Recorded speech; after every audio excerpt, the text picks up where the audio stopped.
जय हिंद साथियों, आप लोग का स्वागत है आपके अपने चैनल सिलेक्शन पूरी पर। मैं आपका स्वागत करता हूं आज की अपनी इस नई क्लास में, जो कि जीके जीएस से संबंधित है। इस क्लास के माध्यम से हम जीके जीएस के अति महत्वपूर्ण 150 एमसीक्यू क्वेश्चन को बताएंगे। यदि ये क्लास आप लोग को पसंद आए तो लाइक करें, और जो भी साथी वे चैनल पर नए हैं तो चैनल को सब्सक्राइब करें तथा अपने मित्रों को भी शेयर करें। आइए क्लास को प्रारंभ करते हैं और पहला क्वेश्चन देखते हैं। देखिए, पहला क्वेश्चन है कालीबंगन स्थित है, अर्थात कालीबंगन कहाँ स्थित है। विकल्प है उत्तर प्रदेश, विकल्प बी है सिंध, विकल्प सी है राजस्थान, विकल्प डी है गुजरात। तो बताइए कौन सा सही है। तो देखिए, कालीबंगन जो है कहाँ स्थित है, तो यह जो है राजस्थान में स्थित है। और यह किस नदी के किनारे स्थित है, तो यह जो है घग्गर नदी के किनारे स्थित है। अगला क्वेश्चन है कि आयुर्वेद के वैद्य चिकित्सा का भगवान किसे माना जाता है। विकल्प ए है सुश्रुत के, विकल्प बी है चयवन को, विकल्प सी है धन्वंतरी को, विकल्प डी है चरक को। तो बताइए कौन सा सही है। तो देखिए, आयुर्वेद वैद्य के चिकित्सा जो के भगवान जो है किसे माना जाता है, धन्वंतरी को। तो विकल्प सी सही है। अगला क्वेश्चन है कि भगवान बुद्ध ने अपनी अंतिम सांस कहाँ ली थी। विकल्प ए है राजगीर, विकल्प बी है बोधगया, विकल्प सी है सारनाथ, विकल्प डी है कुशीनगर। तो बताइए कौन सा सही है। तो देखिए, भगवान बुद्ध ने जो है अपनी अंतिम सांस कहाँ लिया था, तो इन्होंने जो अंतिम सांस लिया था वह था कुशीनगर। और भगवान के बुद्ध की ने जो अंतिम सांस ली थी, या इनके मृत्यु को जो है क्या कहा जाता है, महापरिनिर्वाण। अगला क्वेश्चन है क्वेश्चन नंबर 4। देखिए, क्वेश्चन नंबर 4 है जैनियों के पहले तीर्थंकर कौन थे। विकल्प ए है अरिष्टनेमी, विकल्प बी है पार्श्वनाथ, विकल्प सी है अजीतनाथ, विकल्प डी है ऋषभदेव। तो बताइए कौन सा सही है। तो जैनियों के पहले जो तीर्थंकर थे वो कौन थे, ऋषभदेव। तो कौन सा विकल्प सही है, विकल्प जो सही है वह है डी।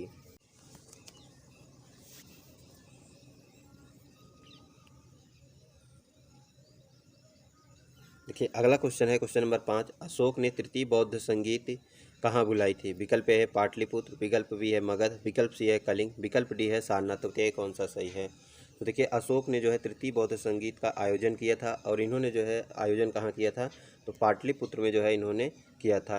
देखिए, बौद्ध संगीत से संबंधित जो है प्रश्न बार बार पूछा जाता है, तो हम लोग जो है चारों बौद्ध संगीतियों के बारे में जानते हैं। देखिए, जो पहला बौद्ध संगीत हुआ था वह कब हुआ था। पहला जो हुआ था वह 483 ईस्वी में हुआ था। और कहाँ हुआ था, तो यह जो है राजगृह में जो है आयोजित किया गया था। और इसके जो शासक थे वो थे अजातशत्रु। तो पहले बौद्ध संगीत का आयोजन 483 ईस्वी में ईसा पूर्व में, और स्थान था राजगृह, और जो शासक थे वो थे अजातशत्रु। और इसके जो अध्यक्ष थे वो कौन थे, महाकश्यप। दूसरी बौद्ध संगीत का आयोजन जो है 383 ईसा पूर्व में हुआ था, और जो स्थान था वह था वैशाली। और इसके जो शासक थे वो थे कालाशोक, और इसके अध्यक्ष थे साब कामीर। तो देखिए, पहला जो है कब हुआ था, 483, दूसरा 383। पहला स्थान राजगिरी और दूसरा वैशाली, और पहले में शासक अजातशत्रु, दूसरे में कालाशोक, पहले में अध्यक्ष महाकश्यप और दूसरे में साब कामीर। तृतीय बौद्ध संगीत की बात की जाए 251 ईसा पूर्व में हुआ था, और इसमें जो स्थान था वह था पाटलिपुत्र। और किसके समय में, अशोक के समय में। और इसके जो अध्यक्ष थे वो थे मोगली पुत्ती तीस। अगला जो चतुर्थ बौद्ध संगीत का आयोजन हुआ था, ये ईस्वी में है, ये कन्फर्म डेट नहीं मिलता है, तो यह चतुर्थ ईस्वी में माना जाता है। और स्थान था कुंडलवन, और जो शासक थे वो थे कनिष्क, और जो अध्यक्ष थे वह सुमित्र और अश्वघोष। तो देखिए, पहला जो बौद्ध संगीत का आयोजन हुआ था राजगिरी, दूसरा वैशाली, तीसरा पाटलिपुत्र, और चतुर्थ जो हुआ था वह कुंडलवन। यदि बात की जाए प्रथम संगीत के आयोजक कौन थे, तो अजातशत्रु, द्वितीय के कालाशोक, तृतीय के अशोक, चतुर्थ के कनिष्क। यदि बात की जाए प्रथम बौद्ध संगीत के अध्यक्ष कौन थे, महाकश्यप। द्वितीय के जो थे साब कामीर थे, तृतीय के मोगली पुत्ती तीस थे, और चतुर्थ के जो है वसुमित्र और अश्वघोष थे। आइए अगला क्वेश्चन देखते हैं। क्वेश्चन नंबर देखिए 6। क्वेश्चन नंबर 6 है कि कलिंग युद्ध किस वर्ष हुआ था। विकल्प है 260 ईसा पूर्व, विकल्प बी है 126 ईसा पूर्व, विकल्प सी है 261 ईसा पूर्व, विकल्प डी है 232 ईसा पूर्व। तो बताइए कौन सा सही है। तो देखिए, कलिंग युद्ध जो है किस वर्ष हुआ था, 261 ईसा पूर्व में। और इसमें जो विजय हुआ था वह कौन थे, अशोक। अगला क्वेश्चन है कि भारत सरकार द्वारा प्रयोग में आने वाला शक संवत किसने प्रारंभ किया था। विकल्प है कनिष्क, विकल्प बी है समुद्रगुप्त, विकल्प सी है विक्रमादित्य, विकल्प डी है अशोक। तो बताइए कौन सा सही है। तो देखिए, भारत सरकार द्वारा प्रयोग में आने वाला शक संवत जो है किसने प्रारंभ किया था, तो कनिष्क ने जो है प्रारंभ किया था। अगला क्वेश्चन है किसने अपने भरोसेमंद रईसों को तुर्कान चहलगानी के नाम से जाने वाले 40 के समूह में संगठित किया था। अर्थात तुर्कान चहलगानी की स्थापना किसने की थी। विकल्प है बलबन, विकल्प बी है इल्तुतमिश, विकल्प सी है अलाउद्दीन खिलजी, विकल्प डी है कुतुबुद्दीन ऐबक, तो बताइए कौन सा सही है। तो देखिए तुर्कान ए चहलगानी की स्थापना जो है इल्तुतमिश ने की थी और इसका जो है इसको भंग जो है बलबन ने किया था। तो स्थापना तुर्कान ए चहलगानी की इल्तुतमिश ने किया था और इसको भंग जो है बलबन ने किया था। अगला क्वेश्चन है क्वेश्चन नंबर 9। क्वेश्चन नंबर 9 है कि भारत पर शासन करने वाला पहला मुस्लिम राजवंश कौन था। तो देखिए भारत पर शासन करने वाला पहला मुस्लिम राजवंश कौन था। विकल्प ए खिलजी वंश, विकल्प बी है गुलाम वंश, विकल्प सी है लोधी वंश, विकल्प डी है तुगलक वंश। तो ये कौन सा सही है। तो देखिए भारत पर शासन करने वाला पहला मुस्लिम राजवंश जो था वह था गुलाम वंश। गुलाम वंश की स्थापना 1206 ईस्वी में कुतुबुद्दीन ऐबक ने जो है की थी और इसमें दिल्ली सल्तनत की जो पहली महिला शासिका थी वो कौन थी, रजिया सुल्तान।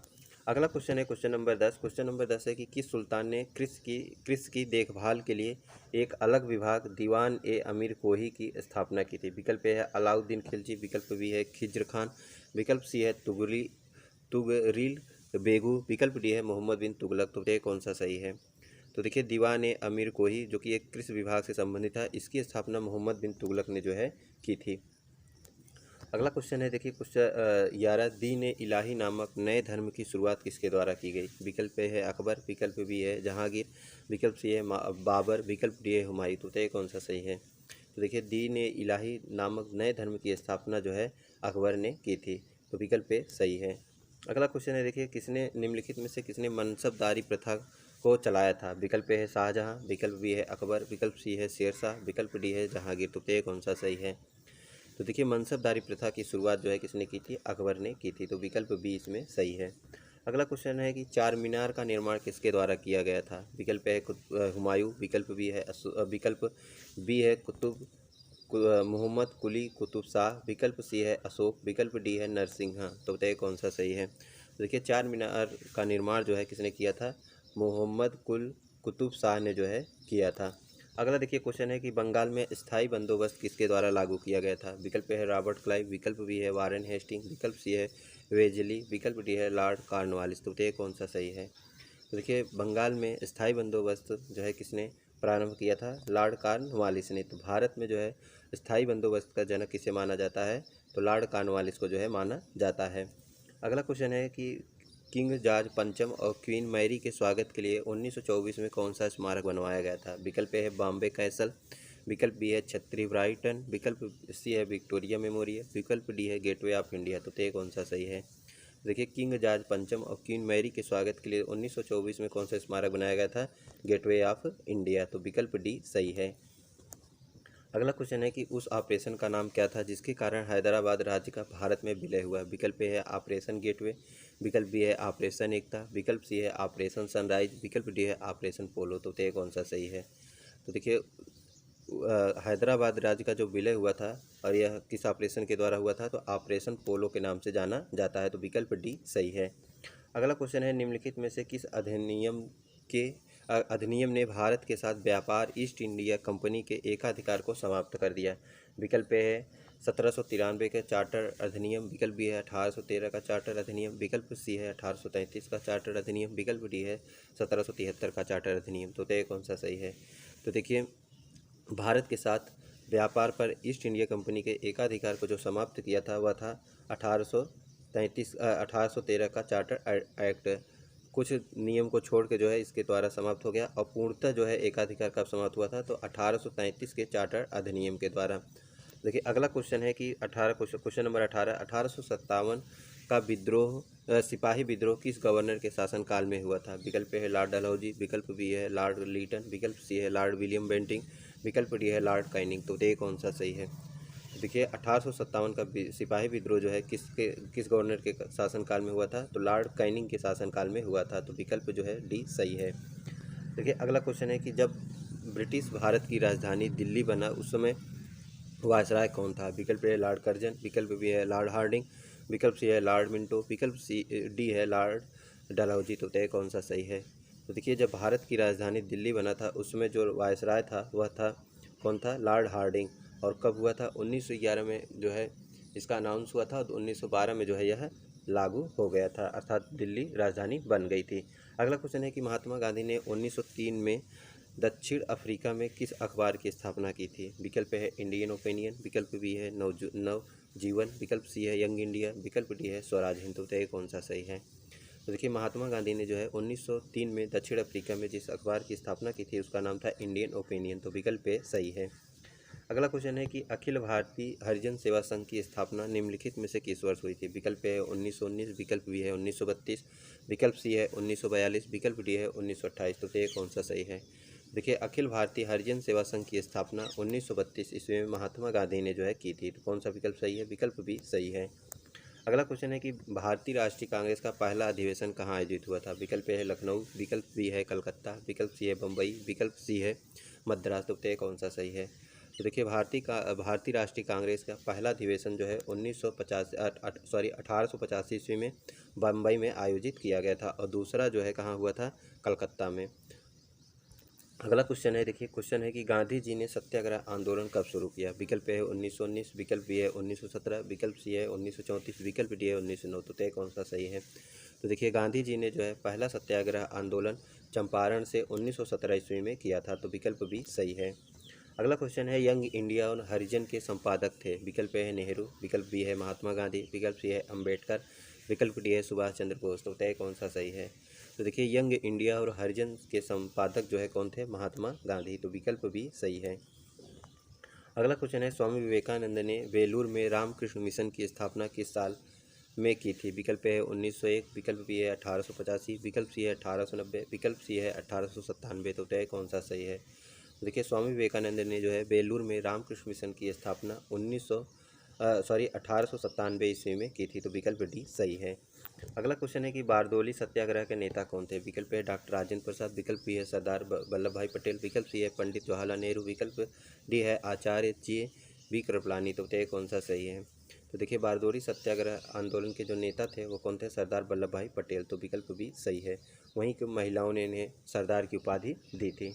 अगला क्वेश्चन है मोतीलाल नेहरू व चित्तरंजन दास किसके संस्थापक सदस्य थे? विकल्प है भारतीय कम्युनिस्ट पार्टी, विकल्प बी है फॉरवर्ड ब्लॉक, विकल्प सी है सामाजिक स्वराज पार्टी, विकल्प डी है स्वराज पार्टी। तो ये कौन सा सही है? देखिए मोतीलाल नेहरू और चित्तरंजन दास ने जो है मिल के एक नए पार्टी की स्थापना की थी जिसका नाम था स्वराज पार्टी। तो विकल्प डी सही है। अगला क्वेश्चन है भारतीय राष्ट्रीय कांग्रेस की पहली महिला अध्यक्ष कौन थी? विकल्प है श्रीमती एनी बेसेंट, विकल्प बी है श्रीमती सरोजनी नायडू, विकल्प सी है श्रीमती नेल्ली सेनगुप्ता, विकल्प डी है अरुणा आसफअली। तो ये कौन सा सही है? देखिए भारतीय राष्ट्रीय कांग्रेस की पहली महिला अध्यक्ष जो बनी थी वो कौन थी? Shrimati Annie Besant. और कब बनी थी? 1917 में। उसके पश्चात यदि बात की जाए भारतीय राष्ट्रीय कांग्रेस की पहली महिला अध्यक्ष कौन थी तो श्रीमती सरोजनी नायडू थी और ये जो है 1925 ईस्वी में बनती हैं। अगला क्वेश्चन है सर्वेंट सोसाइटी ऑफ इंडिया किसने की स्थापना किसने की थी? विकल्प ए है गोपाल कृष्ण गोखले, विकल्प बी है एम.डी. रनाडे, विकल्प सी है बाल गंगाधर तिलक और विकल्प डी है बिपिन चंद्र पाल। तो ये कौन सा सही है? देखिए सर्वेंट सोसाइटी ऑफ इंडिया की स्थापना जो है गोपाल कृष्ण गोखले ने की थी। तो विकल्प ए सही है। अगला क्वेश्चन है क्वेश्चन नंबर 3, ब्रह्म समाज के संस्थापक कौन है? विकल्प ए है स्वामी दयानंद सरस्वती, विकल्प बी है राजा मोहन राय, विकल्प सी है ईश्वरचंद्र विद्यासागर और विकल्प डी है स्वामी विवेकानंद। तो ये कौन सा सही है? तो देखिए ब्रह्म समाज की स्थापना जो है किसने की थी? राजा मोहन राय ने की थी, जबकि दयानंद सरस्वती ने जो है आर्य समाज की स्थापना की थी। अगला क्वेश्चन है कि देखिए जलियांवाला बाग हत्याकांड जिसे अमृतसर नरसंहार के रूप में जाना जाता है पंजाब के अमृतसर के जलियांवाला बाग में कब हुआ था? विकल्प है 13 अप्रैल 1919, विकल्प बी है 13 अगस्त 1867, विकल्प सी है 17 मार्च 1909, विकल्प डी है 4 मई 1929। तो ये कौन सा सही है? तो देखिए जलियांवाला बाग हत्याकांड जो है कब हुआ था? 13 अप्रैल 1919 ईस्वी को हुआ था। विकल्प ए सही है।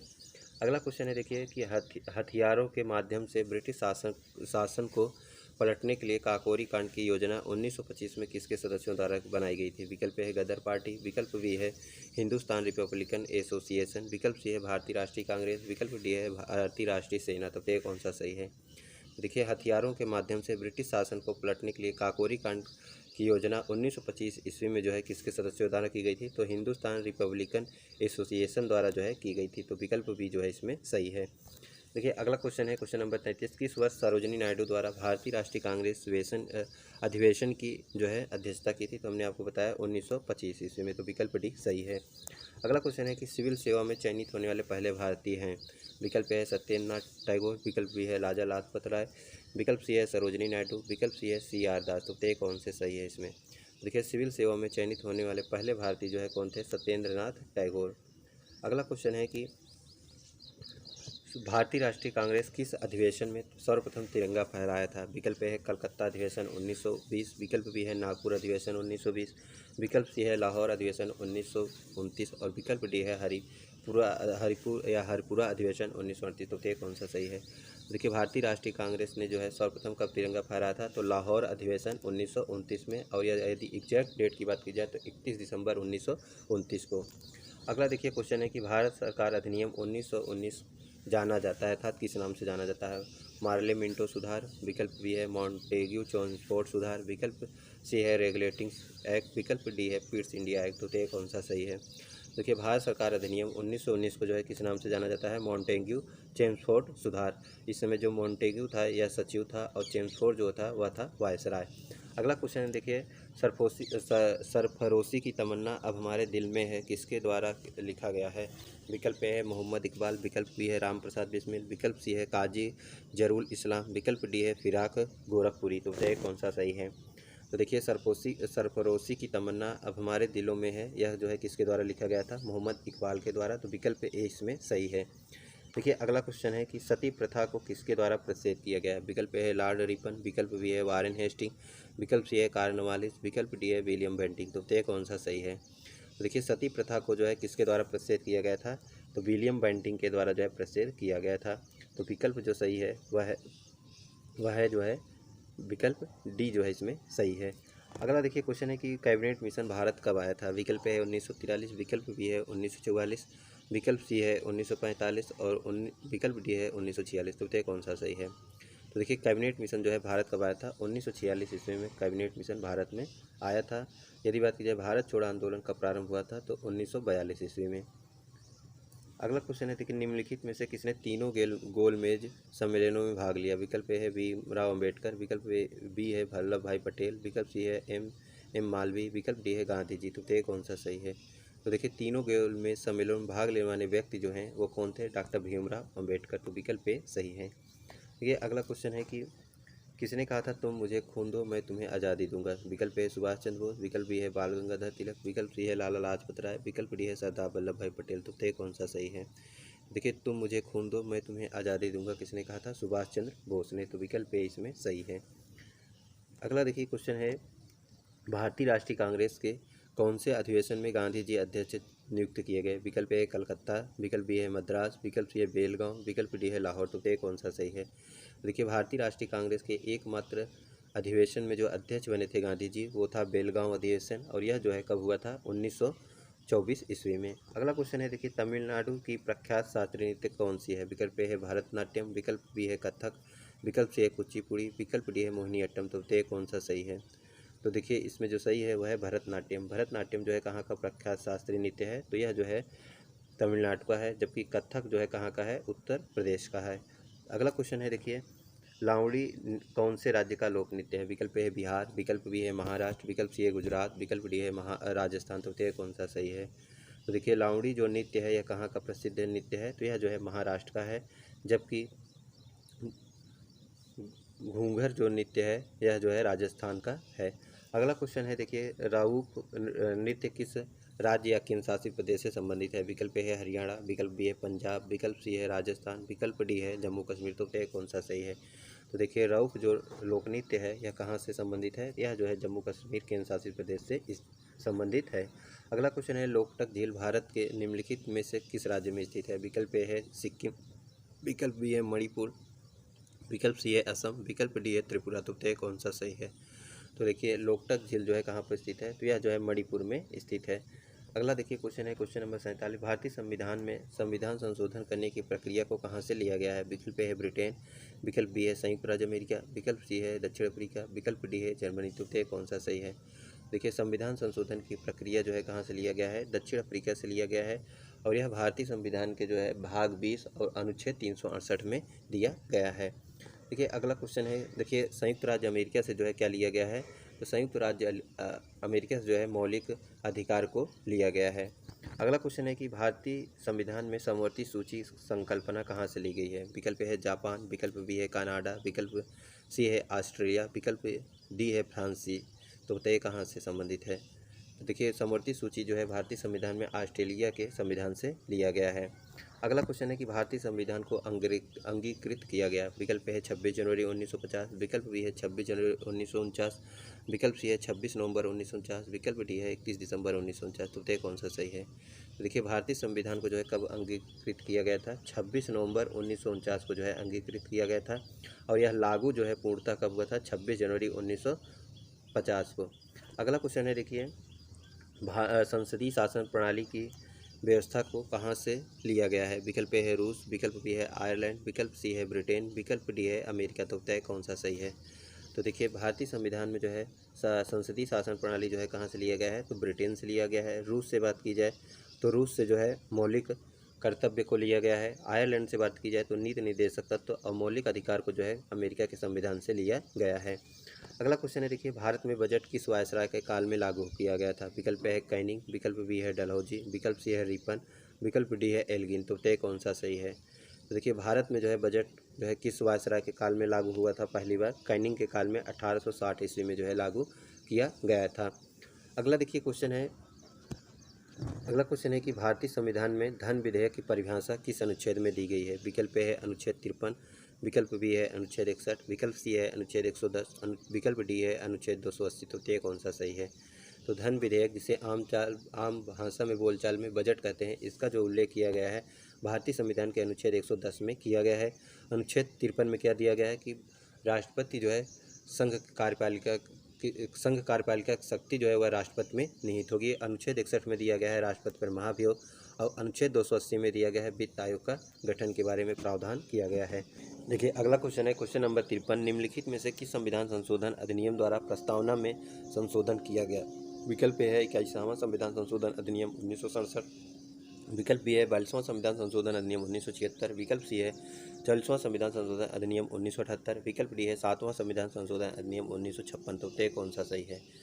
तो देखिए इसका जो सही आंसर है वह है 42वां संविधान संशोधन अधिनियम 1976। 42वें संविधान संशोधन अधिनियम 1976 के द्वारा जो है प्रस्तावना में प्रथम बार संशोधन किया गया, और अभी तक जो है प्रस्तावना में एक बार जो है संशोधन किया गया, और इसमें 3 नए शब्द जोड़े गए, समाजवादी, पंथ निरपेक्ष और अखंडता। यदि बात की जाए कि 21वें संविधान संशोधन द्वारा क्या हुआ था, तो देखिए 21वें संविधान संशोधन अधिनियम 1967 के द्वारा जो है 8वीं अनुसूची और भाग 17 में जो है कुल 14 भाषाओं का उल्लेख था। इसमें जो है 15वीं भाषा के रूप में सिंधी को जोड़ा गया। 42वें संविधान संशोधन के द्वारा ही जो है मौलिक कर्तव्य को जोड़ा गया, और 10 नए मौलिक कर्तव्यों को जोड़ा गया, और यह जो है रूस के संविधान से लिया गया है। 44वें संविधान संशोधन द्वारा देखिए जो संपत्ति का मौलिक अधिकार था, इसे जो है अब विधिक अधिकार बना दिया गया है। पहले जो है मौलिक संपत्ति का अधिकार जो है अनुच्छेद 19 के अंतर्गत आता था, अब इसे जो है अनुच्छेद 300 क में रख दिया गया है। देखिए 7वां जो संविधान संशोधन था, इसके द्वारा जो है क्या किया गया था कि जो 7वें संविधान संशोधन द्वारा जो है एक से अधिक राज्यों के लिए जो है एक या दो राज्यों या इससे अधिक राज्यों के लिए जो है एक ही व्यक्ति जो है वहाँ का राज्यपाल हो सकता है। अगला क्वेश्चन है, देखिए कि 9वीं अनुसूची भारतीय संविधान में कब जोड़ी गई। विकल्प ए है प्रथम संविधान संशोधन, विकल्प बी है 71वां संविधान संशोधन, विकल्प सी है 52वां संविधान संशोधन, विकल्प सी है 92वां और विकल्प सी है 52वां। तो तय कौन सा सही है। देखिए 9वीं अनुसूची जो है कब जोड़ी गई थी, प्रथम संविधान संशोधन अधिनियम 1951 के द्वारा जो है 9वीं अनुसूची जोड़ी गई थी। यदि बात की जाए 71वें संविधान संशोधन द्वारा, तो 71वां जो संविधान संशोधन था यह किससे संबंधित था, आप लोग बताइए। देखिए 71वां संविधान संशोधन द्वारा जो है क्या किया गया था, इसमें फिर जो है 8वीं अनुसूची में जो है संशोधन किया गया, और इसमें जो है 3 नए भाषाओं को जोड़ा गया, और वो 3 नए भाषा कौन कौन से थे, वो था जो है कोंकणी, मणिपुरी और नेपाली। और यह जो संविधान संशोधन हुआ था 1992 ईस्वी में। उसके पश्चात फिर एक 92वां संविधान संशोधन है, इसके द्वारा भी जो है 8वीं अनुसूची में जो है 4 नए भाषाओं को जोड़ा गया, बोडो, डोगरी, मैथिली और संथाली को। और यह जो संविधान संशोधन हुआ था यह हुआ था 2003 में। यदि बात की जाए 52वां संविधान संशोधन अधिनियम की, तो इसका जो यह जो संशोधन किया गया था यह दल बदल से संबंधित था। और यह जो है एक नया भाग इसमें जोड़ा गया, अब नया अनुसूची जोड़ा गया और अनुसूची थी 10। तो नवीं अनुसूची जो है प्रथम संविधान संशोधन द्वारा, और 10वीं अनुसूची जो है 52वां संविधान संशोधन 1985 में जोड़ा गया। और इसमें जो यह जो अनुसूची है यह दल बदल से संबंधित है। अगला देखिए क्वेश्चन है, क्वेश्चन नंबर देखिए 55। क्वेश्चन नंबर 55 है कि भारतीय संविधान में निम्नलिखित में से कौन सा अनुच्छेद समान नागरिक संहिता से संबंधित है। विकल्प ए है अनुच्छेद 44, विकल्प बी है अनुच्छेद 18, विकल्प सी है अनुच्छेद 32, विकल्प डी है अनुच्छेद 23। तो बताइए कौन सा सही है। तो देखिए इसमें जो सही है समान नागरिक संहिता, यह जो है अनुच्छेद जो है 44 में दिया गया है। और अभी तक मात्र एक राज्य में जो है लागू हुआ है, वह कौन सा राज्य है, वह है गोवा। यदि बात की जाए अनुच्छेद 18 में क्या दिया गया है, तो अनुच्छेद 18 में दिया गया है उपाधियों का अंत।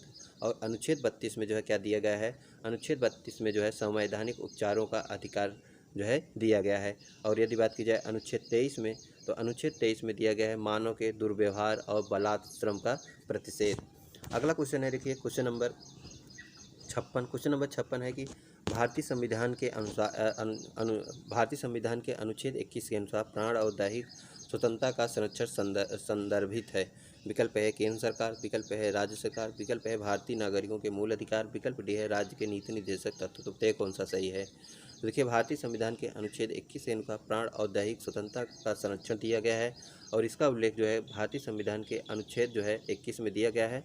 और यह जो है भारतीय नागरिकों के मूल अधिकार से संबंधित है। तो विकल्प सी इसमें सही है। अगला देखिए क्वेश्चन है क्वेश्चन नंबर 57। इनमें कौन सा अनुच्छेद मूल कर्तव्यों को निर्दिष्ट करता है। विकल्प ए अनुच्छेद 79, विकल्प बी है अनुच्छेद 51 का, विकल्प सी है अनुच्छेद 243 और विकल्प डी है अनुच्छेद 108। तो बताइए कौन सा सही है। देखिए मूल कर्तव्य को जो है कौन सा निर्दिष्ट करता है, तो अनुच्छेद जो है 51 का जो है करता है। और यदि भाग की बात की जाए तो भाग 4 का। यदि बात की जाए अनुच्छेद 79, तो अनुच्छेद 79 में जो है संसद के गठन से संबंधित है। यदि बात की जाए अनुच्छेद 243 की, तो अनुच्छेद 243 में संघ की राजभाषा देवनागरी लिपि हिंदी होगी, यह दिया गया है। और अनुच्छेद 108 में दिया गया है कि संयुक्त अधिवेशन के बारे में दिया गया है। संयुक्त अधिवेशन जो है राष्ट्रपति बुलाता है, और लेकिन इसकी अध्यक्षता जो है लोकसभा का अध्यक्ष करता है। अगला देखिए क्वेश्चन है कि भारतीय संविधान का निम्नलिखित में से कौन सा अनुच्छेद अस्पृश्यता का पूर्ण रूप से निषेध करता है। विकल्प ए है अनुच्छेद 14, विकल्प बी है अनुच्छेद 20, विकल्प सी है अनुच्छेद 17, विकल्प डी है अनुच्छेद 24। तो बताइए कौन सा सही है। तो देखिए अनुच्छेद 14 जो है किसके बारे में देता है, विधि के समक्ष समानता और विधियों का समान संरक्षण। अनुच्छेद जो है 20 देता है अपराधों के लिए दोष सिद्धि के संबंध में संरक्षण प्रदान करता है। अनुच्छेद 17 जो है अस्पृश्यता का अंत के बारे में देता है, जबकि अनुच्छेद 24 देता है कि कारखानों में बालकों के नियोजन का प्रतिषेध। और कितने वर्ष के बालकों का, 14 वर्ष के। अगला देखिए क्वेश्चन है, भारत में सूचना का अधिकार कब अधिनियमित हुआ। विकल्प है 15 अगस्त 2005, विकल्प बी है 15 मार्च 2005, विकल्प सी है 15 जून 2005, विकल्प डी है 15 जुलाई 2005। तो ये कौन सा सही है। देखिए भारत में सूचना का अधिकार जो है कब अधिनियमित हुआ, तो यह जो है 15 जून 2005 को हुआ था। तो विकल्प सी इसमें सही है। देखिए अगला क्वेश्चन है क्वेश्चन नंबर 60 की संविधान का कौन सा अनुच्छेद राज्य सरकार को यह निर्देश देता है कि वह ग्राम पंचायत की स्थापना करे। विकल्प ए है अनुच्छेद 32, विकल्प बी है अनुच्छेद 76, विकल्प सी है अनुच्छेद 40, विकल्प डी है अनुच्छेद 51। तो बताइए कौन सा सही है। तो देखिए भारतीय संविधान का अनुच्छेद जो है राज्य सरकार को यह निर्देशित करता है कि ग्राम पंचायतों की स्थापना करे। यह अनुच्छेद जो है 40 में दिया गया है। अनुच्छेद 76 में जो है किसका उल्लेख किया गया है, तो महान्यायवादी का उल्लेख किया गया है। जबकि अनुच्छेद 32 में जो है संवैधानिक उपचारों का उल्लेख किया गया है। अगला क्वेश्चन है देखिए क्वेश्चन नंबर 61। क्वेश्चन नंबर 61 है भारत के संविधान का अनुच्छेद 48 का पर्यावरण संरक्षण तथा संवर्धन और वन तथा वन्य जीवों की रक्षा संदर्भित है। विकल्प है राज्य सरकार, विकल्प बी है संघ सरकार, विकल्प सी है भारतीय नागरिकों के मूल अधिकार, विकल्प डी है राज्य के नीति निर्देशक तत्व। तो ये कौन सा सही है। देखिए इसका जो सही आंसर है वह है डी। अगला क्वेश्चन है देखिए भारतीय संविधान के अनुच्छेद 123 के तहत अध्यादेशों को जारी करने की शक्ति निम्नलिखित में से किसके पास है। विकल्प ए है लोकसभा अध्यक्ष, विकल्प बी है राज्यसभा के सभापति, विकल्प सी है राष्ट्रपति, विकल्प डी है महान्यायवादी। तो ये कौन सा सही है। देखिए भारतीय संविधान के अनुच्छेद 123 के तहत जो है अध्यादेश जारी करने की शक्ति जो है किसे दिया गया है, राष्ट्रपति को। तो विकल्प सी सही है। अगला क्वेश्चन है क्वेश्चन नंबर 63, उच्चतम न्यायालय की प्रथम महिला न्यायाधीश कौन थी? विकल्प ए है सुश्री सुजाता मनोहर, विकल्प बी है सुश्री रूमा पाल, विकल्प सी है सुश्री एम फातिमा बीवी, विकल्प डी है उपरोक्त में से कोई नहीं। तो देखिए उच्चतम न्यायालय की प्रथम महिला जो न्यायाधीश थी वह कौन थी? सुश्री जो है फातिमा बीवी। तो विकल्प सी जो है इसमें सही है। कलकत्ता में सुप्रीम कोर्ट की स्थापना किस रेगुलेटिंग एक्ट के द्वारा की गई थी? विकल्प ए है रेगुलेटिंग एक्ट 1773, विकल्प ए है चार्टर एक्ट 1793, विकल्प बी है पीट्स इंडिया एक्ट 1784, विकल्प डी है चार्टर एक्ट 1813। तो तय कौन सा सही है? देखिए कलकत्ता में सुप्रीम कोर्ट की स्थापना जो है रेगुलेटिंग एक्ट 1773 के द्वारा जो है की गई थी। तो विकल्प ए जो है सही है। देखिए अगला क्वेश्चन है क्वेश्चन नंबर 5, अंडमान और निकोबार द्वीप समूह क्षेत्र का उच्च न्यायालय किस राज्य के अंतर्गत है? विकल्प है तमिलनाडु, विकल्प बी है पश्चिम बंगाल, विकल्प सी है आंध्र प्रदेश, विकल्प डी है कर्नाटक। तो तय कौन सा सही है? तो देखिए अंडमान और निकोबार द्वीप समूह जो है किस क्षेत्र के अंतर्गत आते हैं? तो इनका जो न्यायालय जो है वह पश्चिम बंगाल के अंतर्गत आता है। अगला क्वेश्चन है देखिए भारतीय संविधान निम्नलिखित में से किस संविधान संशोधन द्वारा पंचायती राज प्रणाली को संवैधानिक स्थिति प्राप्त हुई? विकल्प है 72वां संविधान संशोधन, विकल्प है 71वां संविधान संशोधन, विकल्प सी है 73वां संविधान संशोधन और विकल्प डी है 78वां संविधान संशोधन। तो यह कौन सा सही है? तो देखिए भारतीय संविधान जो है पंचायती राज प्रणाली को जो है किस संविधान संशोधन द्वारा जो है संवैधानिक स्थिति प्राप्त हुई? तो 73वें संविधान संशोधन अधिनियम 1992 के द्वारा, और 74वें संविधान संशोधन द्वारा जो है नगर पंचायत को जो है संवैधानिक स्थिति प्राप्त हुई। पंचायती राज प्रणाली को जो है कुल 29 विषय दिए गए हैं, जबकि नगर पंचायत को जो है 18 विषय प्रदान किए गए हैं। अगला क्वेश्चन है कि निम्नलिखित में से कितने प्रकार के आपातकाल का प्रावधान किया गया है? विकल्प 1, विकल्प बी है 2, विकल्प सी है 3, विकल्प डी है 4। तो ये कौन सा सही है? तो देखिए भारतीय संविधान में जो है कुल 3 प्रकार के आपातकाल का जो है उल्लेख किया गया है। विकल्प सी जो है इसमें सही है। अगला क्वेश्चन है देखिए क्वेश्चन नंबर जो है 68, क्वेश्चन नंबर 68 है कि 1975 में आपातकाल लागू होने के समय भारत में राष्ट्रपति पद पर कौन थे? विकल्प है मोरारजी देसाई, विकल्प बी है फर्रुखुद्दीन अली अहमद, विकल्प बी है वीपी सिंह, विकल्प डी है इंदिरा गांधी। तो ये कौन सा सही है? तो देखिए 1975 में जब आपातकाल लागू हुआ था उसमें प्रधानमंत्री इंदिरा गांधी थी और जो राष्ट्रपति थे वो थे फर्रुखुद्दीन अली अहमद। तो विकल्प बी सही है। अगला क्वेश्चन है संविधान में मूल कर्तव्य किस संविधान संशोधन द्वारा जोड़ा गया? विकल्प है 40वां संविधान संशोधन, विकल्प बी है 42वां संविधान संशोधन, विकल्प सी है 74वां संविधान संशोधन और विकल्प डी है 101वां संविधान संशोधन। तो ये कौन सा सही है? तो देखिए मूल कर्तव्य को जो है भारतीय संविधान में 42वें संविधान संशोधन अधिनियम 1976 के द्वारा जोड़ा गया और इसमें जो है कुल 10 मूल कर्तव्यों को जोड़ा गया था और मूल कर्तव्य जो है रूस के संविधान से लिया गया है। यदि अनुच्छेद की बात की जाए अनुच्छेद 51 क में दिया गया है, यदि भाग की बात की जाए तो 4 क में दिया गया है। अगला क्वेश्चन है कि किस संविधान संशोधन द्वारा संसद के मतदान की आयु को कम करके 21 से घटाकर 18 वर्ष कर दिया गया? विकल्प है 42वां संविधान संशोधन, विकल्प बी है 44वां संविधान संशोधन, विकल्प सी है 61वां संविधान संशोधन, विकल्प डी है जो है 78वां संविधान संशोधन। तो ये कौन सा सही है? देखिए भारतीय संविधान में जो है पहले जो वोट है लोकसभा और विधानसभा का देने की आयु जो थी वह 21 वर्ष थी, इसे घटाकर जो है 18 वर्ष कर दिया गया और यह जो है 61वां संविधान संशोधन अधिनियम किया गया। और कब किया गया था? तो 1989 ईस्वी में। यदि बात की जाए 44वें संविधान संशोधन की तो इसको हमने आपको बताया कि जो संपत्ति का अधिकार था यह एक मौलिक अधिकार था, किंतु इसे जो है 44वें संविधान संशोधन द्वारा एक विधिक अधिकार बना दिया गया। अगला क्वेश्चन है क्वेश्चन नंबर 71, क्वेश्चन नंबर 71 है कि निम्नलिखित में से कौन सा संविधान संशोधन अधिनियम प्रारंभिक शिक्षा के मूल अधिकार के रूप में होने से संबंधित है? विकल्प है 44वां संविधान संशोधन अधिनियम, विकल्प भी है 85वां संविधान संशोधन, विकल्प सी है 86वां संविधान संशोधन अधिनियम, विकल्प डी है 87वां संविधान संशोधन नियम। तो तय कौन सा सही है? तो देखिए प्रारंभिक शिक्षा के मूल अधिकार के रूप में जो है कब इसे घोषित किया गया? तो 86वां संविधान संशोधन 2003 के द्वारा।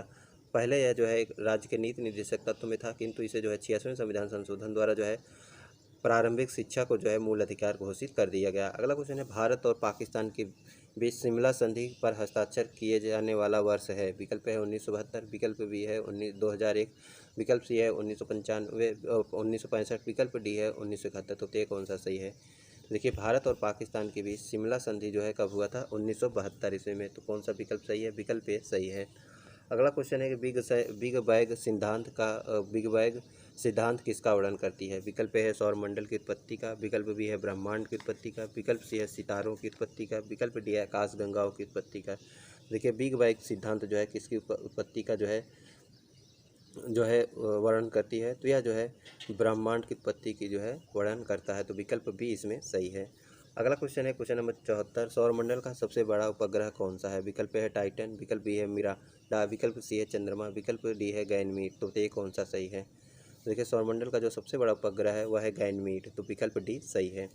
अगला देखिए क्वेश्चन है कि पृथ्वी सूर्य के चारों ओर घूमती है, इस सिद्धांत को पेश करने वाले प्रथम व्यक्ति हैं? विकल्प है अल्बर्ट आइंस्टीन, विकल्प बी है गैलीलियो, विकल्प सी है कार्पनिकस, विकल्प डी है न्यूटन। तो ये कौन सा सही है? तो देखिए पृथ्वी सूर्य के चारों ओर घूमती है, इस सिद्धांत को पेश करने वाले प्रथम व्यक्ति थे कार्पनिकस। तो विकल्प सी इसमें सही है। अगला क्वेश्चन है कि क्षुद्र ग्रह अर्थात एस्ट्रॉयड सूर्य के चारों ओर किनके बीच चक्कर लगाते हैं? विकल्प है पृथ्वी और मंगल, विकल्प भी है मंगल और बृहस्पति, विकल्प भी है शनि बृहस्पति और शनि, विकल्प डी है शनि और अरुण। तो ये कौन सा सही है? देखिए क्षुद्र ग्रह जिसे एस्ट्रॉयड के नाम से जाना जाता है, यह सूर्य के चारों ओर जो है मंगल और बृहस्पति के बीच में जो है चक्कर लगाते हैं। तो विकल्प बी जो है सही है। अगला क्वेश्चन है देखिए कि अक्षांश रेखाओं के बीच की दूरी लगभग है। तो देखिए अक्षांश रेखाओं के बीच की दूरी कितनी है आपको बताना है। विकल्प है 111 मील, विकल्प भी है 121 किलोमीटर, विकल्प भी है 111 किलोमीटर, विकल्प देखिए 111 किलोमीटर है। देखिए विकल्प बी है 111 किलोमीटर और विकल्प सी है 121 किलोमीटर और विकल्प डी है 121 मील। तो बताइए कौन सा सही है? तो देखिए अक्षांश रेखाओं के बीच की दूरी जो है लगभग कितनी है? 111 किलोमीटर। तो अक्षांश रेखाओं के बीच की दूरी जो है वो कितनी है? 111 किलोमीटर। अगला क्वेश्चन है निम्नलिखित में से कौन सी पर्वत श्रृंखला यूरोप और एशिया को अलग करती है? विकल्प है हिमालय पर्वत, विकल्प बी है रॉकी पर्वत, विकल्प सी है यूराल पर्वत, विकल्प सी है एपिलेशियन पर्वत। तो ये कौन सा सही है? तो देखिए जो इसमें सही है वह कौन सा है? यूराल पर्वत। यूराल पर्वत जो है यूरोप और एशिया को जो है अलग करती है। तो विकल्प जो सही है वह है सी। अगला क्वेश्चन है देखिए क्वेश्चन नंबर 79, आल्प्स पर्वत श्रृंखला किस महाद्वीप में स्थित है? विकल्प है यूरोप, विकल्प बी है दक्षिण अमेरिका, विकल्प सी है उत्तरी अमेरिका, विकल्प डी है अफ्रीका। तो ये कौन सा सही है? तो देखिए आल्प्स पर्वत जो है किस महाद्वीप में स्थित है? तो यह जो है यूरोप में स्थित है। तो विकल्प ए इसमें सही है।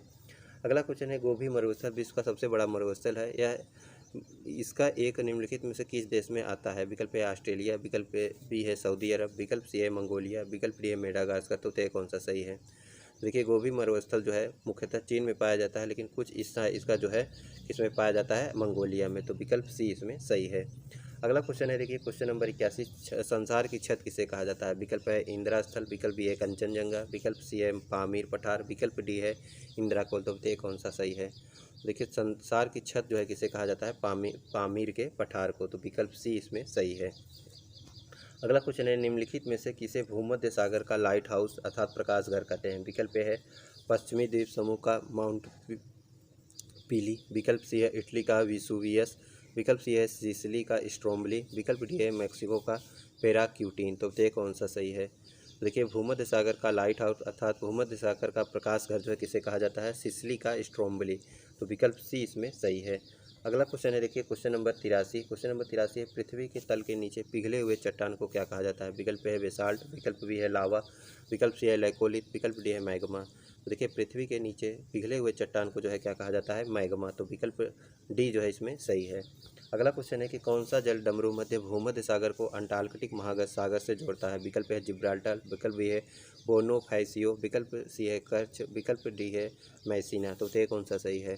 देखिए भूमध्य सागर को अंटार्कटिक महासागर से जो जल डमरू मध्य जोड़ता है उसका नाम है जिब्राल्टर। तो विकल्प ए सही है।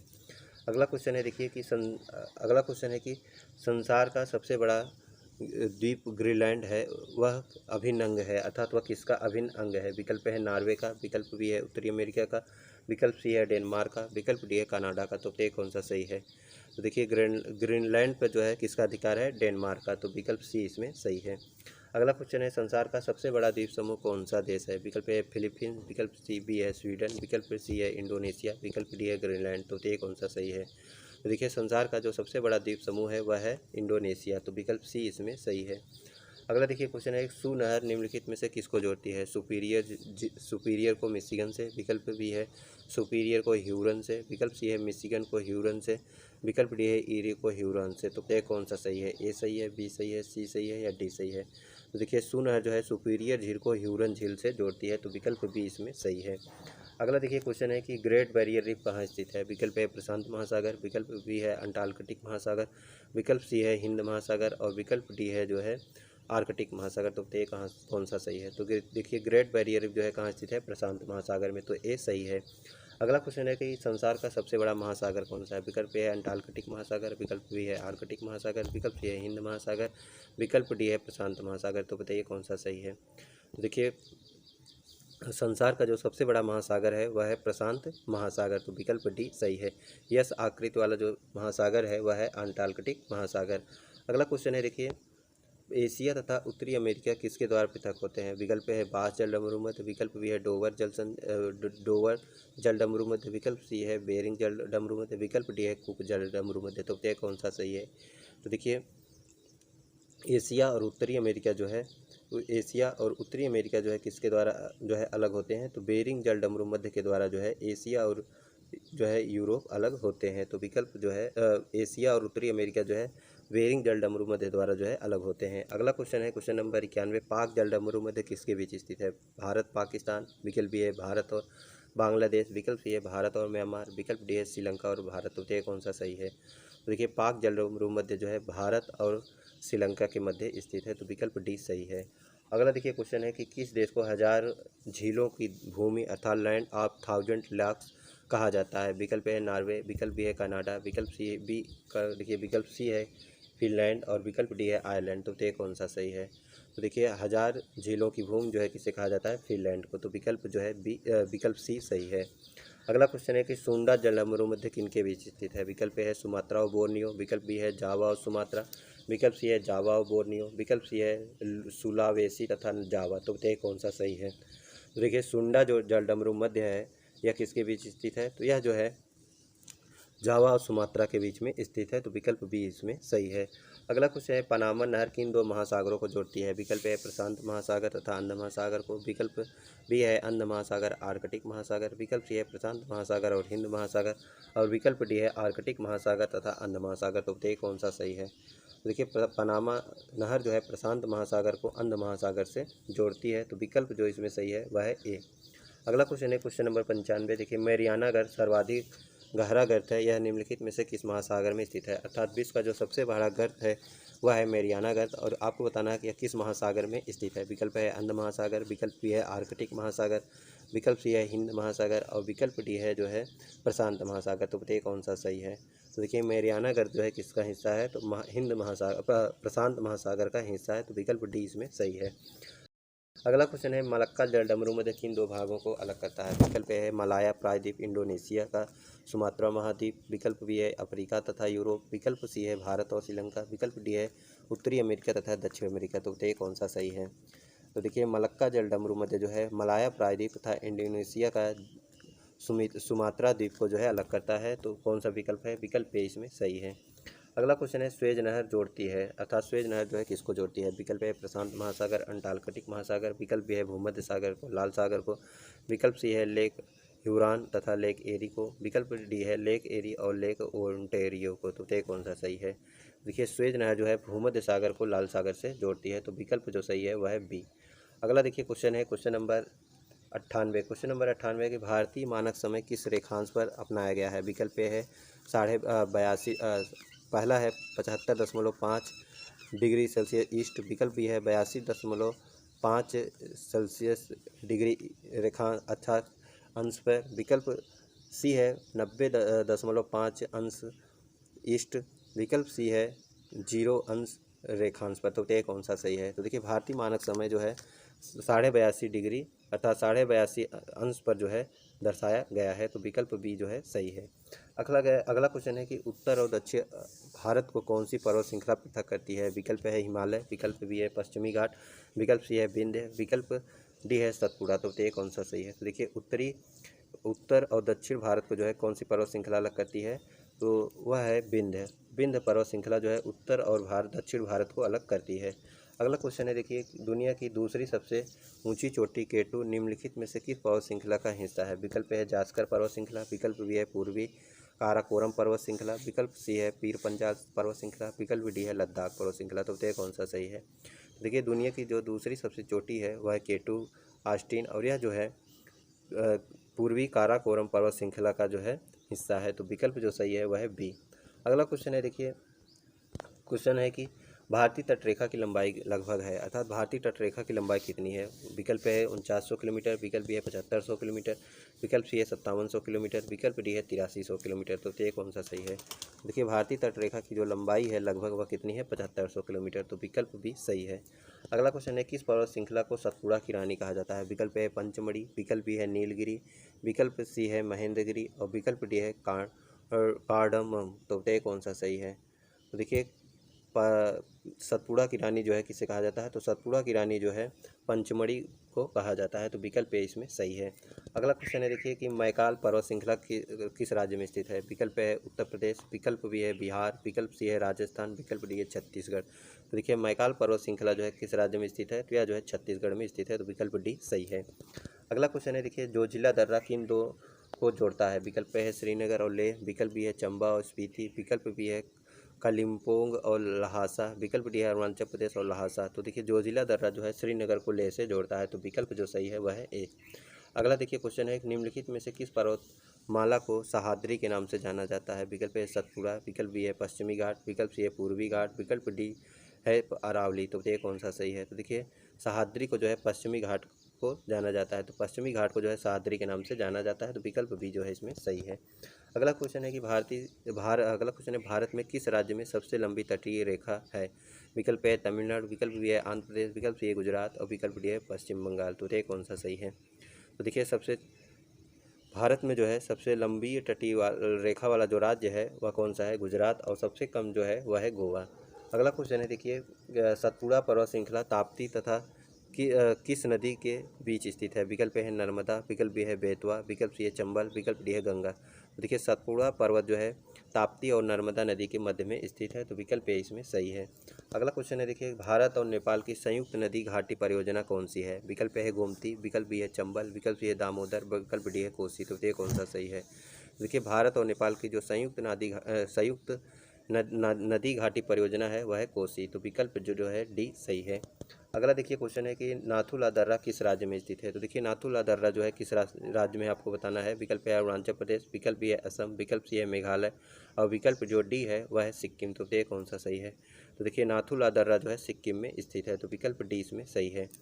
देखिए अगला क्वेश्चन है, सिपकिला दर्रा किस राज्य में स्थित है। विकल्प है उत्तर प्रदेश, विकल्प बी है सिक्किम, विकल्प सी है हिमाचल प्रदेश, विकल्प डी है कश्मीर। तो ये कौन सा सही है। देखिए सिपकिला दर्रा जो है किस राज्य में स्थित है, तो हिमाचल प्रदेश में जो है सिपकिला दर्रा स्थित है। तो विकल्प सी इसमें सही है।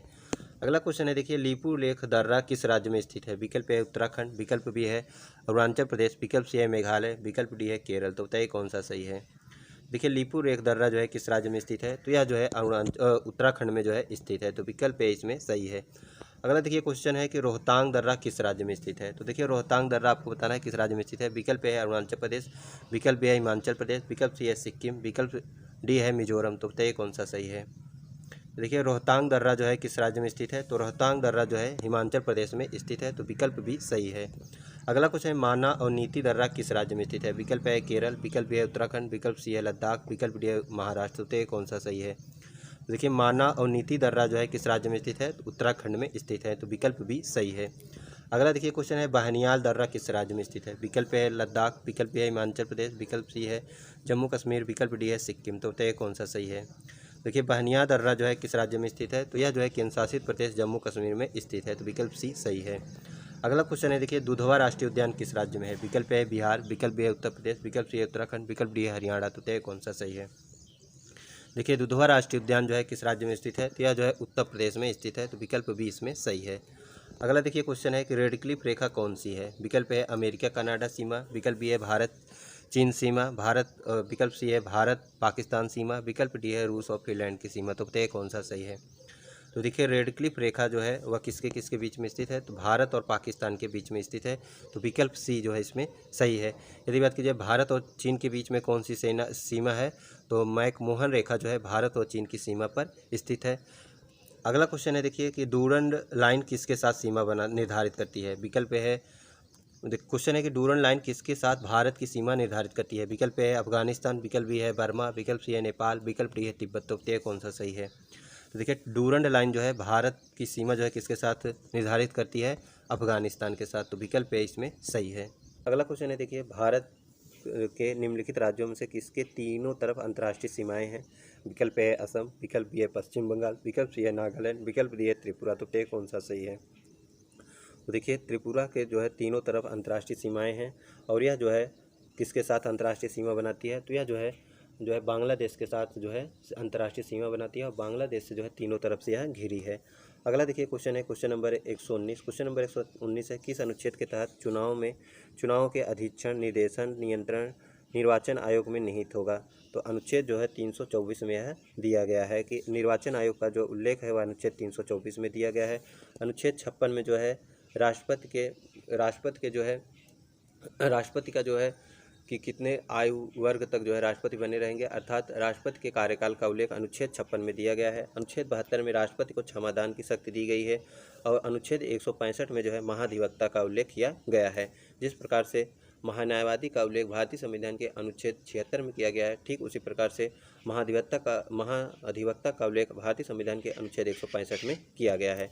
अगला देखिए क्वेश्चन है कि किस अनुच्छेद के तहत राष्ट्रपति द्वारा आपात की स्थिति की घोषणा की जाती है? विकल्प ए है अनुच्छेद 352, विकल्प बी है अनुच्छेद 280, विकल्प सी है अनुच्छेद 51, विकल्प डी है अनुच्छेद 360। तो बताइए कौन सा सही है? ए सही है, बी सही है, सी सही है, डी सही है? देखिए अनुच्छेद जो है 352 के तहत राष्ट्रपति द्वारा जो है आपात की घोषणा की जाती है। अनुच्छेद 280 के तहत जो है वित्त आयोग के गठन के बारे में दिया गया है। अनुच्छेद 360 में जो है वित्तीय आपातकाल के बारे में जो है दिया गया है और अनुच्छेद जो है 51 में दिया गया है कि भारत जो है अंतर्राष्ट्रीय शांति और सुरक्षा को बढ़ावा देगा।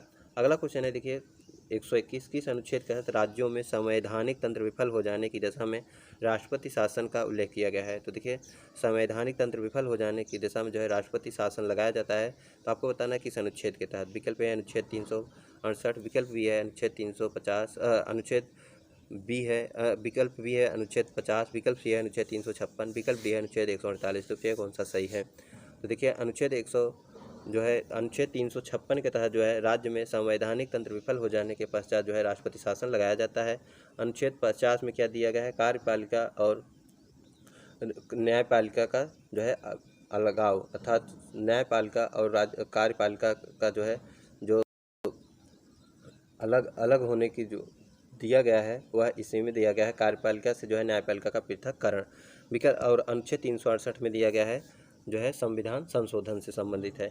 जबकि अनुच्छेद जो है 148 में क्या दिया गया है? अनुच्छेद 148 में दिया गया है नियंत्रक महालेखक परीक्षक का। तो देखिए 368 में दिया गया है संविधान संशोधन, अनुच्छेद 50 में दिया गया है कार्यपालिका से न्यायपालिका का पृथक्करण, अनुच्छेद 356 में दिया गया है संवैधानिक तंत्र विफल हो जाने में राज्य में जो है राष्ट्रपति शासन और अनुच्छेद 148 में दिया गया है नियंत्रक महालेखक परीक्षक का उल्लेख। अगला देखिए है कर्मा किस क्षेत्र का लोक नृत्य है? विकल्प है सोनभद्र, विकल्प बी है महोबा, विकल्प सी है मथुरा, विकल्प डी है खेरी। तो ये कौन सा सही है? तो देखिए कर्मा जो है किस क्षेत्र का लोक नृत्य है? तो यह जो है सोनभद्र का है। तो विकल्प ए इसमें सही है। अगला सैयद सलार मेला कहाँ लगता है? विकल्प है बहराइच में, विकल्प बी है फतेहपुर सीकरी में, विकल्प सी है बाराबंकी में, विकल्प सी है गोंडा में। तो ये कौन सा सही है? तो देखिए सैयद सलार मेला जो है कहाँ लगता है? तो यह जो है बहराइच में लगता है। तो विकल्प ए इसमें सही है। अगला क्वेश्चन है देखिए निम्नलिखित में से कौन सा नृत्य बुंदेलखंड में फसल कटाई के समय किया जाता है? विकल्प है कर्मा, विकल्प बी है डंडिया, विकल्प सी है सायरा, विकल्प डी है चरकुला। तो ये कौन सा सही है? तो देखिए सायरा या सौरा जो है यह बुंदेलखंड में नृत्य की जाती है और यह जो है फसल कटाई के समय की जाती है। तो विकल्प सी सही है।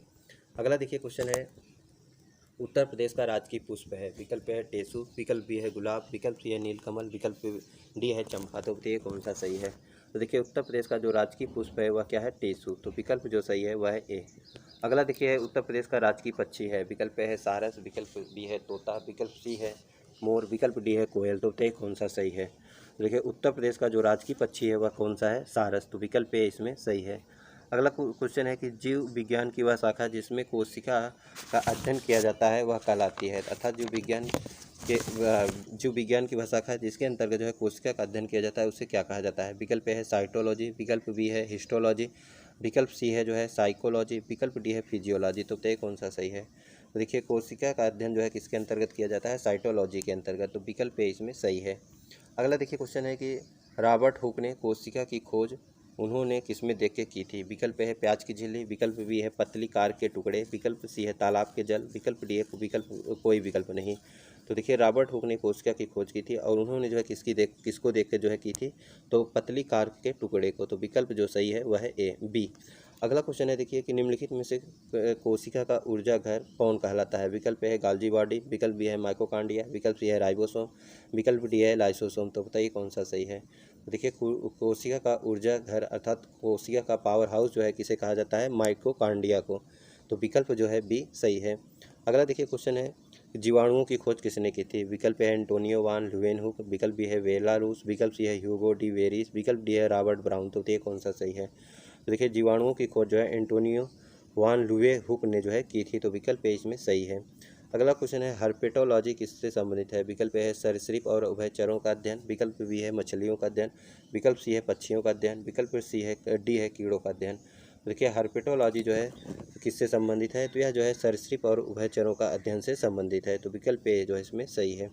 अगला क्वेश्चन है पक्षियों के अध्ययन को क्या कहते हैं। विकल्प है लिम्नोलॉजी, विकल्प बी है मेलकोनोलॉजी, विकल्प सी है हर्पेटोलॉजी और विकल्प डी है ऑर्निथोलॉजी, तो ये कौन सा सही है। तो देखिए पक्षियों के अध्ययन को जो है क्या कहा जाता है, ऑर्निथोलॉजी, तो विकल्प डी इसमें सही है। अगला क्वेश्चन है किसे कोशिका की आत्मघाती बैग कहते हैं। विकल्प है गाल्जी उपकरण, विकल्प बी है लाइसोसोम, विकल्प सी है लाइबोसोम, विकल्प डी है माइटोकॉन्ड्रिया, तो ये कौन सा सही है। तो देखिए कोशिका की आत्मघाती बैग जो है किसे कहा जाता है, लाइसोसोम को, तो विकल्प भी सही है। अगला क्वेश्चन है मानव शरीर की सबसे बड़ी कोशिका है। विकल्प ए है तंत्रिका कोशिका, विकल्प बी है यकृत कोशिका, विकल्प सी है मांसपेशी कोशिका, विकल्प डी है विकृत कोशिका, तो ये कौन सा सही है।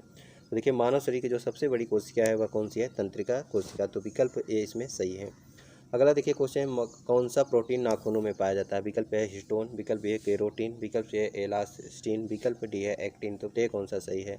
तो देखिए प्रोटीन नाखूनों में पाया जाना प्रोटीन का नाम क्या है, केरोटीन, तो विकल्प बी इसमें सही है। अगला क्वेश्चन है विकृत की कार्यात्मक इकाई है, अर्थात विकृत की जो कार्यात्मक इकाई है वह क्या है। विकल्प है एरान, विकल्प बी है न्यूरॉन, विकल्प सी है नेफ्रॉन, विकल्प डी है धमनी, तो ये कौन सी सही है।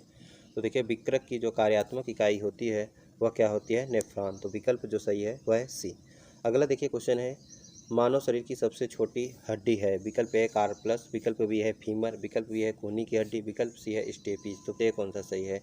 देखिए मानव शरीर की जो सबसे छोटी हड्डी है वह है स्टेपीज और यह जो है कहाँ पाया जाता है, तो यह जो है कानों में पाया जाता है। अगला क्वेश्चन है देखिए मानव शरीर की सबसे लंबी हड्डी कौन सी है। विकल्प है रेडियस, विकल्प बी है अलाना, विकल्प सी है टिबिया, विकल्प डी है फीमर। देखिए मानव शरीर की जो सबसे लंबी हड्डी है वह है फीमर, विकल्प डी इसमें सही है।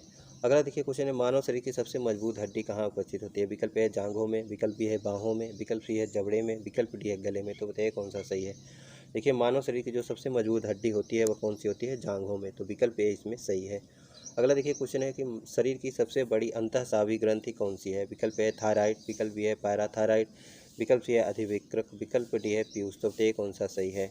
देखिए मानव शरीर की जो सबसे बड़ी अंतःस्रावी ग्रंथि है वह है थायराइड, तो विकल्प ए इसमें सही है।